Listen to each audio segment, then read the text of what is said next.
ये चुनाव हम नहीं लड़ते हैं, हमारे क्षेत्र की जनता लड़ती है, प्रदेश की जनता लड़ती है। पिछला चुनाव 2,87,000 से कैसरगंज की जनता ने जिताया था। इस बार आप मान कर चलिए कि इसका डबल होने जा रहा है। हमारे भाग्य का निर्धारण जो है केजरीवाल थोड़े करेंगे, वो तो खुद बेटा जेल होकर के अभी आए हैं। हमारे क्षेत्र की जनता करेगी। ये टिकट जो है हमारी जनता के बदौलत मिला है, जनता के आशीर्वाद से मिला है, जनता हमारे साथ है।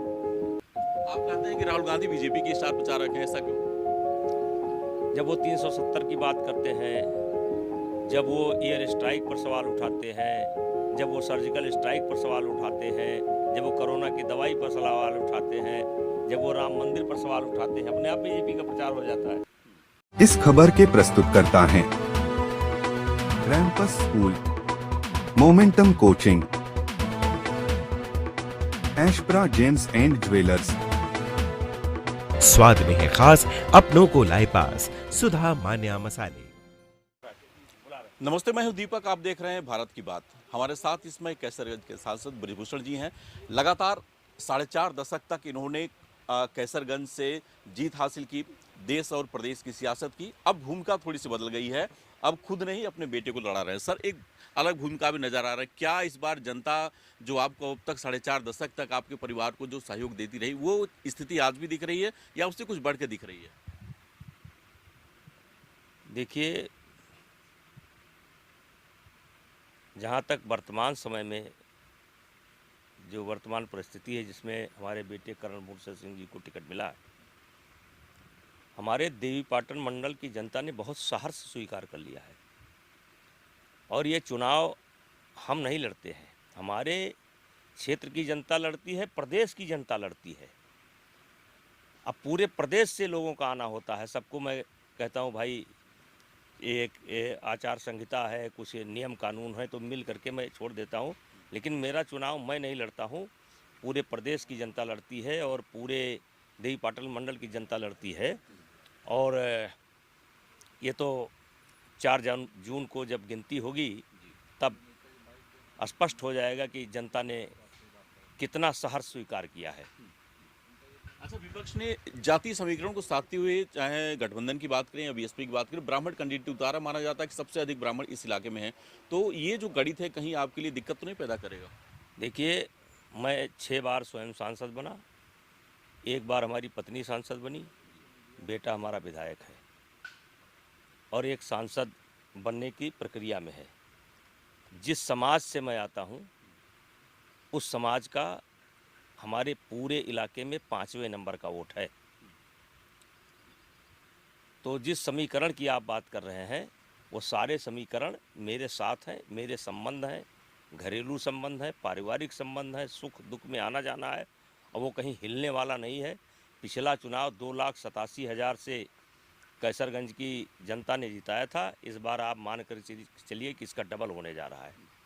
अच्छा, अभी हरियाणा में चुनाव प्रचार में अरविंद केजरीवाल गए थे। उन्होंने कहा कि आपके बेटे को जो टिकट मिला है उस पर सवाल उठाए, वहाँ के पहलवानों को, लोगों को अपील किया कि इस तरह से बीजेपी ने फिर उनके परिवार को दे करके उनको आगे बढ़ाने का काम किया। क्या कहेंगे इस तरह की जो सियासत हरियाणा में केजरीवाल कर रहे हैं? हमारे भाग्य का निर्धारण जो है केजरीवाल थोड़े करेंगे, वो तो खुद बेटा जेल होकर के अभी आए हैं।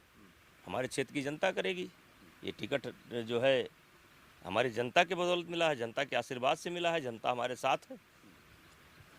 क्या देख पा रहे हैं अभी उत्तर प्रदेश ही नहीं, पूरे देश में जो 400 पार का नारा बीजेपी दे रही है, कितना आपको लगता है कि इस नारे के आसपास या इस आंकड़े के आसपास पहुंच पाएगी? ये स्पष्ट भारी बहुमत के साथ भारतीय जनता पार्टी की सरकार बनने जा रही है।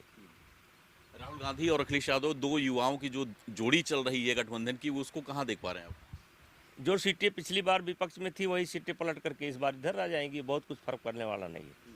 आप कहते हैं कि राहुल गांधी बीजेपी के स्टार प्रचारक हैं, ऐसा क्यों? जब वो 370 की बात करते हैं, जब वो एयर स्ट्राइक पर सवाल उठाते हैं, जब वो सर्जिकल स्ट्राइक पर सवाल उठाते हैं, जब वो कोरोना की दवाई पर सवाल उठाते हैं, जब वो राम मंदिर पर सवाल उठाते हैं, अपने आप बीजेपी का प्रचार हो जाता है।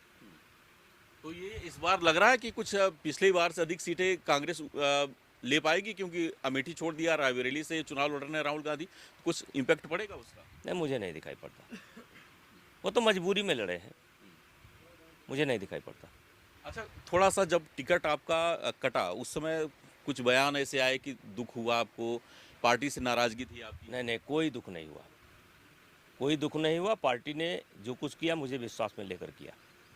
आगे क्या रणनीति है इस चुनाव के बाद? आगे क्या अब सियासत में बने रहना है या फिर दूसरे कामों में भी अब काम देखना है? सेवा, हमने कई प्रकल्प चुन रखे हैं, स्वास्थ्य के क्षेत्र में, शिक्षा के क्षेत्र में, सफाई के क्षेत्र में। वही करेंगे, क्या दिक्कत है। मुसलमान जो आपके क्षेत्र के हैं वो कितना आपके साथ हैं? क्योंकि पीडीए की जो बात अभी विपक्ष कर रहा है। देखिए, वोट की दृष्टि से आप मत देखिए, वोट कितना देंगे कितना नहीं देंगे हम नहीं कह सकते, लेकिन मुसलमानों का वोट भी मिलता है, सपोर्ट भी मिलता है, आशीर्वाद भी मिलता है। लेकिन मैं अपने देवी पाटन मंडल में हिंदू मुसलमान के आधार पर राजनीति नहीं करता हूँ। अच्छा, इसके पहले आप देवी पाटन मंडल नहीं, आसपास के जो तमाम जिले हैं वहाँ पे भी आपका एक प्रभाव रहा है। चुनाव में आप स्टार प्रचारक के रूप में जाते थे। इस बार क्या फुर्सत मिल पा रही? क्योंकि बेटे को जीत दिलाना एक बड़ा लक्ष्य है, क्या इसके अलावा भी कहीं जाता है? देखिए, 20 तारीख के बाद सोचेंगे जाना है कि नहीं जाना है। माहौल क्या देख पा रहे हैं देवी पाटन मंडल, गोरखपुर मंडल की बात करें, बस्ती मंडल, क्योंकि आप हर जगह देखते हैं। देखिए, भारतीय जनता पार्टी के प्रत्याशी बहुत अच्छे मतों से जीतने जा रहे हैं। भारतीय जनता पार्टी की सरकार बन रही है। उत्तर प्रदेश में जो सीटें विपक्ष के पास थी पहले बसपा के पास ज़्यादा सीटें थी, वो घिसट करके सपा के पास आ जाएंगी। अच्छा, अखिलेश यादव दावा कर रहे हैं कि आजमगढ़ सीट उनकी निकल रही है, कन्नौज की सीट उनकी निकल रही है। व्यक्तिगत एक एक सीट पर हम नहीं बोल सकते। तो कुछ माहौल आपको बनता हुआ दिख रहा है विपक्ष का यहाँ पूर्वांचल में? सबका माहौल है, उनका भी माहौल है, बीजेपी भी माहौल है। अपना इलाका बटा हुआ है, बस वही 10 सीट का इधर उधर है। अच्छा, कोर्ट ने, आखिरी सवाल है, कोर्ट ने आरोप तय किए हैं, आगे क्या रणनीति होगी इसको लेकर के? आप वकील से बात करेंगे, देखा जाएगा। सब प्रकरण झूठा है। तो जिस तरह से पूरे प्रकरण पे बात हो रही है अभी ब्रजभूषण जी से, उनका मानना है कि पूरी तरह से आरोप गलत हैं और अपने मंडल में ही नहीं बल्कि पूरे पूर्वांचल में इनको लग रहा है कि बीजेपी की स्थिति काफ़ी अच्छी है और इस बार जो 400 पार का नारा बीजेपी पूरे देश में, वो काफ़ी हद तक उसके करीब जा सकती है। मुझे और मेरे सहयोगी अभिषेक को दीजिए इजाजत। नमस्ते। मोमेंटम बेतिया चौक का जेई मेन 2024 में ऐतिहासिक परिणाम। 8 students above 99.5 percentile and 16 students above 99 percentile। Gorakhpur में IIT जेई और नीट के लिए बस एक ही नाम, मोमेंटम कोचिंग बेतिया चौक। कॉल 6389138703।